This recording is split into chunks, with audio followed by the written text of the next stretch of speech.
গভীর রাত্রে আপনি যে ক্রন্দন করেন, চিন্তা করেন, মামলায় পড়ে, মকদ্দমায় পড়ে, কষ্টে পড়ে, ঋণগ্রস্ত হয়ে, রোগগ্রস্ত হয়ে, ব্যথা নিয়ে, বেদনা নিয়ে, অস্থির মন নিয়ে আপনি যে দোয়া করেন, সেই দোয়া কে শোনে বলেন? কে শোনে? আল্লাহ রাব্বুল আলামিন বলেন, আমি শুনতে পাই, আমি সব শুনতে পাই। সামিউম বাসীর, এমন কিছু নেই যে আমি শুনি না।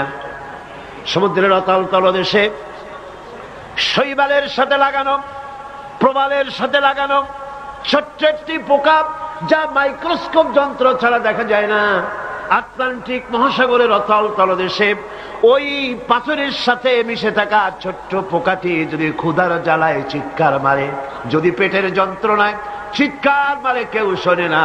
আল্লাহ পাক বলেন, আমি আরশের মালিক, আমি শুনতে পাই।